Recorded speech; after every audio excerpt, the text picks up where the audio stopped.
What is up, and welcome back. If this is your first time watching, we are your Colorado real estate family.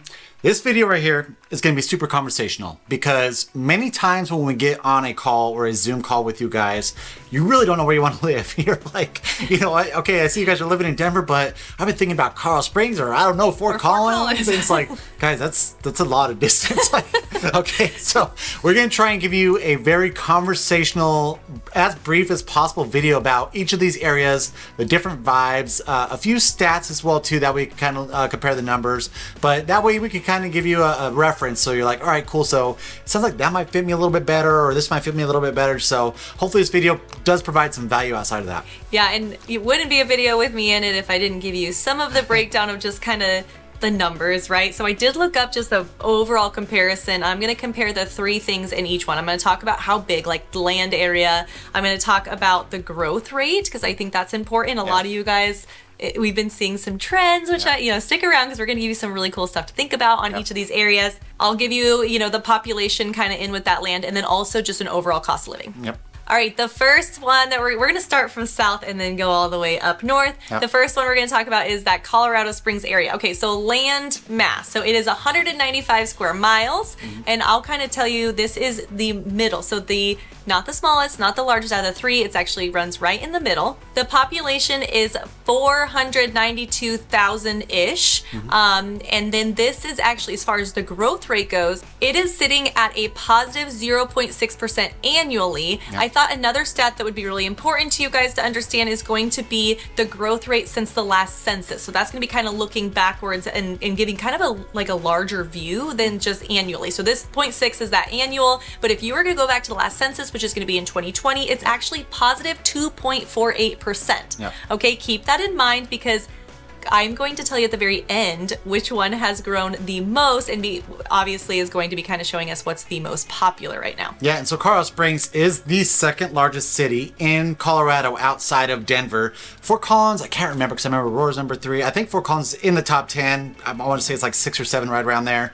And like I said, kind of talking about these areas, these are the largest cities in these areas. So we're talking about like your central, which Denver really isn't too central to Colorado, but when we are talking for the basis of this video, we got south, Colorado Springs, central Denver, and then north is going to be Fort Collins. All right, let's look at the cost of living. Again, when we talk about the cost of living, we do the cost of living index. So if 100 is going to be your national average, anything above is going to be more expensive, anything below is going to be cheaper. What we're going to do, though, is compare the index of Colorado Springs, Denver, and Fort Collins to Colorado as a whole and kind of give you an idea of where that falls. So if you're looking at Colorado Springs, the overall cost of living is going to be 110.3. Colorado as a whole is 120.5. So it's going to be cheaper than Colorado as a whole. We'll compare it to Denver here shortly. And if we are looking at that median sales price in Colorado Springs, this is going to be your attached and detached products lumped into one number. You're looking at a median sales price of $442,000, and that is up 1.63% year over year. These numbers are from March of 2022 to March of, March of 2023 to March of 2024. I'm already... He's like a year behind already. I'm still writing 2023 on everything. It's years like already almost halfway gone, guys. It's crazy. It's May. Yeah.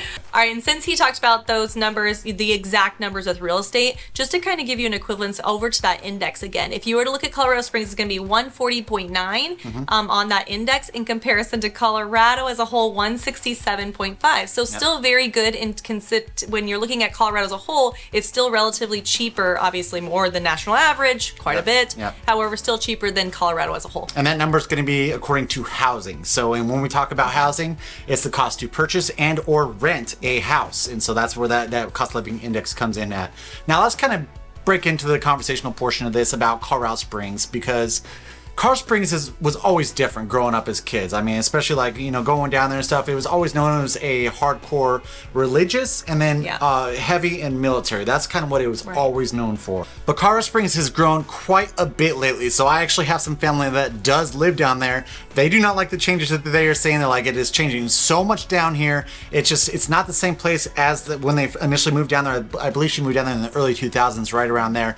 It is changing dramatically. So to put that stigma to where It's heavily, you know, religious and then also military. Yes, that is still present there, but the vibe in Colorado Springs is changing quite a bit. Yeah, and now the other thing about Colorado Springs is obviously people move to Colorado for our mountains. Most people will move to Denver and have those mountains. I mean, Fort Collins has access to the mountains, but Denver's kind of that primary hub into the mountains for all your ski resorts and everything. But what we're also seeing is Colorado Springs is getting kind of that new, it just was never talked about how beautiful Colorado Springs was, but the west side of Colorado Springs is stunning. And so we are starting to see a lot of outdoor enthusiasts choose that area over Denver and Fort Collins, whereas before that wasn't always, I mean, yes, it was beautiful down there, but like I feel like more than ever people are like, yeah, this is plenty, this is exactly what I want. Oh yeah, it's amazing. I mean, you got Pikes Peak right there. I remember when I first came back, you know, when I was deployed in Iraq in the military, seeing Pikes Peak compared to the desert, it was like, it just looked like I was in heaven all over. I was just like, holy crap, this is so beautiful down here. And anytime that you're in Colorado Springs, it just, everywhere you look, it just looks like another, like a screensaver or something like that. Another thing to mention with Colorado Springs too is with the growth, they're getting a lot of new amenities. And so they just got a Top Golf down there. There's only 3 Top Golfs in Colorado, one in Stapleton, Denver area, one up in Thornton, and then Colorado Springs is the newest one. So they just got Top Golf down there. They have all your typical kind of outdoorsy stuff. So they have like, you know, Bass Pro down there. I'm pretty sure they have a Cabela's down there. And so they just have so many amenities. They have, what's the resort that everyone goes to do a homecation or staycation?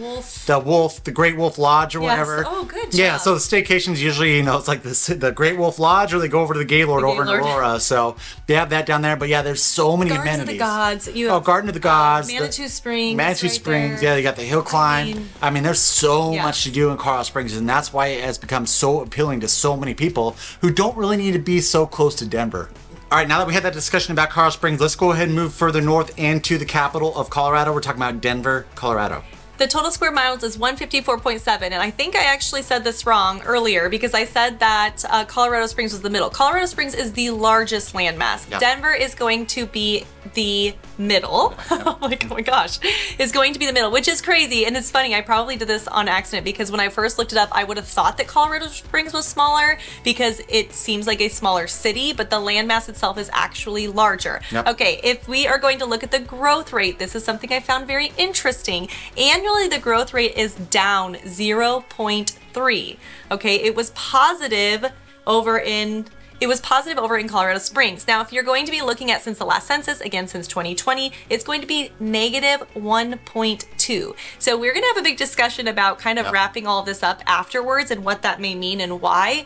But that shows that Colorado Springs was positive in both areas. Denver is negative in both areas. Overall cost of living, we're looking at a 127.6. As a reminder, Colorado is 120.5. So just slightly over Colorado. So Denver's kind of trailing. And that honestly, when we're looking at Colorado, Denver does play a lot of role in the numbers with Colorado. And so it's just slightly higher than Colorado as a whole, but obviously more expensive than the national average. And the population is going to be 700,008-ish, you know, and some more, but it is definitely going to be, gosh, almost not double. So it was 492 up in or down in Colorado Springs, 708 in Denver. Yeah, so it's about, Colorado Springs is about 2/3 the size of Denver. I was like trying to do math in my head. I'm like, nope, that's not half. All right, cool. So now let's dive into those real estate prices. If we are talking about that median sales price over in Denver, Colorado, you got a median sales price of $625,000, and that is up 9.84% year over year. These are good numbers, guys, because last year we were not seeing this. Last year we were seeing pretty much just holding steady. Actually, if you went back and checked our Denver market video last year, I guarantee we said that's what 2023 is going to look like. It was just going to be like this. Where this year we are seeing it pop up quite a bit. So even though interest rates are higher now, I think people are just like done. They're like, I'm over it. I want to buy a damn house. So I'll do it now and then I'll refi in the future or something like that. But that's kind of what we are seeing. The market is picking up a little bit more and these Denver numbers are showing that. Now, what does that look like on that index, which is again going to take in consideration all housing? It is going to be at a 183.1, which is pretty high, especially because Colorado already in the housing is a 167.5. So yes, Denver is more expensive than Colorado as a whole and significantly higher than the national average. Now let's talk about that vibe. Now, another thing I wanted to mention on this is all 3 of these cities that we are covering have changed a lot since like 2010. The vibe, the population, everything. I mean, in the early 2010s, there was a lot of people who did flock into Denver, and you could say it was because they legalized weed. You could say, you know, they just want to pay less for housing. I don't care what it is, but we got a lot of people, or a lot of people did move into Colorado. Denver has changed from what it used to be. Denver was always known as kind of like a small, big city, right? Yeah. Where it was pretty easy to get in and around. I know people still say to this day, your traffic isn't bad. Have you ever driven through Philly? And I was like, no, I don't have any desire to, because Denver's traffic drives me crazy. But it's definitely gotten busier. With that, also, a lot of the infrastructure that was initially surrounding downtown Denver has changed. And so there's always these pinnacle like real estate buildings that you'd see. Those are gone now, and they're modernizing Denver so much more. They're taking down the amusement park, and they're putting up this huge like condo complex with this like in the center of it's going to be this huge gathering area. Denver is changing. It's becoming much more progressive in more than one way in itself. And it's crazy to think how much Denver has changed, and it's growing.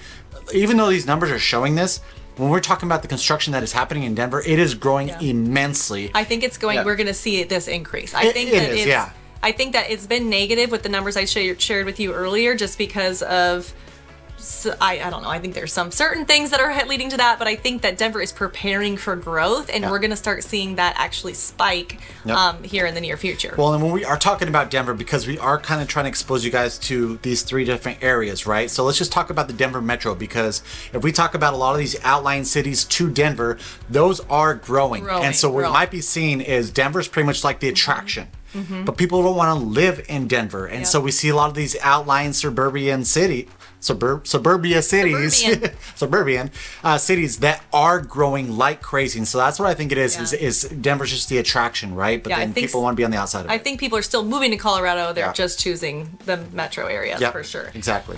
Instead of Colorado Springs or Fort Collins, I still think people are choosing the metro areas over them. I agree. Now, what is the feel outside of the growth? This is going to be your active professionals. Like this is going to be, you know, people are, you know, going to and from work. You're going to see people in suits. You're going to see people in suits out at the restaurants, and you're going to see lots of happy hours. You're going to see lots of sports fans. You're going to see a lot of running and walking and dogs. It's more like park play, obviously, than more mountain play. So you're going to get, again, a lot of that park activity, lots of pets, lots of breweries kind of in the Rhino District and things like that where pets are allowed to come. So they're installing those kayak chutes. So like even if you're in the middle of downtown Denver, they have the kayak chutes over in Rhino, and so they try to incorporate the active lifestyle into living downtown. But it is, I'd say, I mean, a good way to put it is a lot of young professionals who still want to be active but don't necessarily want to leave the city. Now we are about to move into the northern Colorado area, mainly covering Fort Collins, Colorado, since that is the largest city up in northern Colorado. But before we do that, guys, if you do love this, if you are like, you know what, I know where I want to be, I want to purchase some real estate in Colorado, give us a call or text at that phone number right below.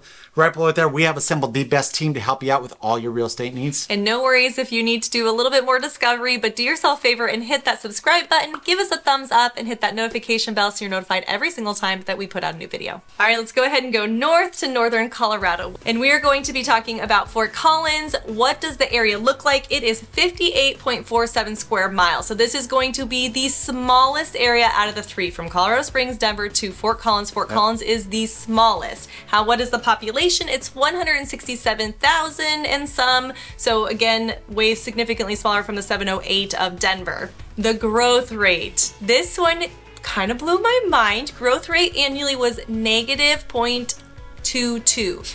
This one I thought was really confusing because Fort Collins for a while there was actually one of the places that everyone was moving to. It was like the best place to live. I think it was 2020 Livability's best place to live or raise your family. Or one. It was like well, I think it was multiple. I think topics. So. Yeah. Like the best city in the United States, not just Colorado. So. Right. And then let's look at it a little further then. Right. Okay, fine. They had a small dip, 0.22 negative in growth rate annually.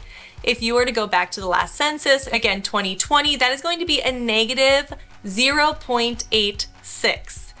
So we're going to talk about those numbers in a minute. We are going to come back, so stick around. We're going to first cover Fort Collins, and then we'll do a big overall comparison. So hold on. Before we get into that, I think I have a reasoning for this. And if you go up to Fort Collins, the outlying areas, just like Denver, are growing. So if we're talking about Johnstown, Windsor, Loveland, these areas are growing. And so I think people go to Fort Collins and they're like, yeah, but there's all these areas in the outside that are newer and I can still take advantage of Fort Collins. It's only, 20, 30 minutes away.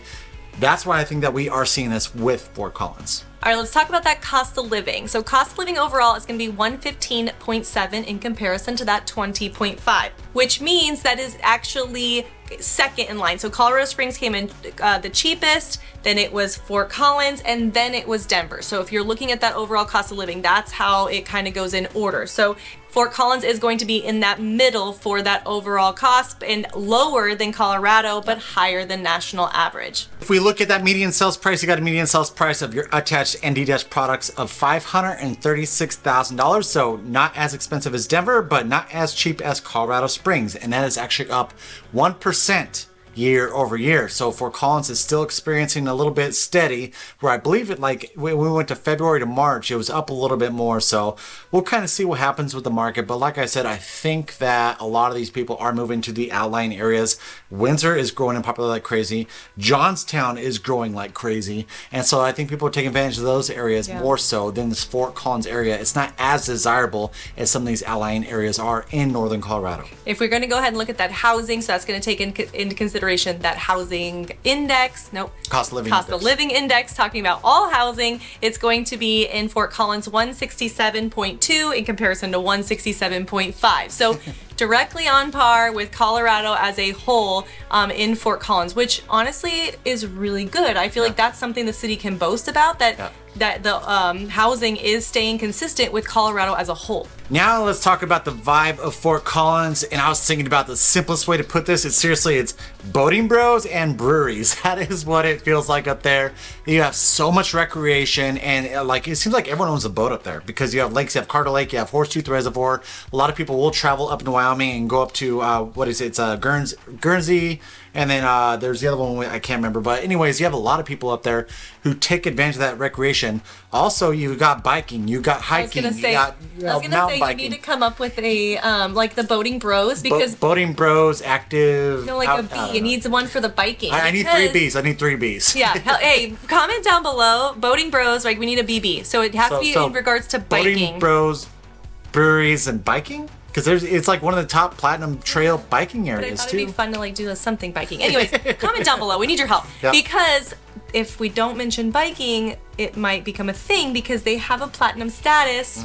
Not sure what that means, but they know what it means. Tell us what it means. Actually, we looked it up one time, didn't we? Yeah, we used to know, because I mean, we've been mentioning how they have a platinum level bike status for like the last 3 years, and we're like, what does that mean? And we had to essentially what it is the amenities, the amount of like when you have city lanes, the accommodations and stuff that you have to bike within the city, and then on the trails outskirts and stuff too, right? Yeah, exactly. Yeah, so I think that's essentially what that means. But yeah, Fort Collins is super active.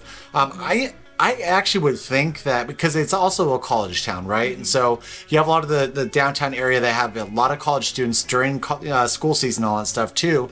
But it's super active up there, guys. And there's a part of me, I know this isn't right because we looked at it multiple times. I think Fort Collins is more active than Boulder.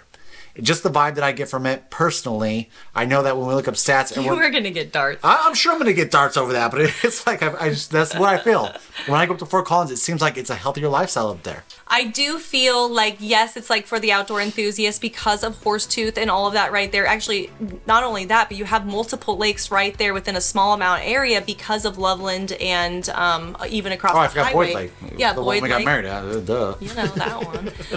So I do think because it's smaller and you can get to multiple lakes right there, that's why the boating bro kind of thing comes up, is because there are multiple lakes in a small area that you can kind of, depending on how big of a lake you want to do. Like Horsetooth is obviously going to be a bigger trek. It's going to be a little bit more inconvenience to get in and out because you're going up in the mountains or the foothills. Whereas, Boyd Lake and Loveland, that's going to be something where you just enter the park and you get in. So, but then again, you also have this downtown area that I think Fort Collins does very well, like very well, like lots of ma pa places, local, eat local, shop local. Like, I mean, this is that small town meets mountain vibe, which is kind of always what Boulder kind of, used to talk about. But it does feel like that's what they do well, is like that downtown area is beautiful. It has all kinds of like local support. When we go up there, everyone's very friendly. I think that's another big vibe difference between the different ones.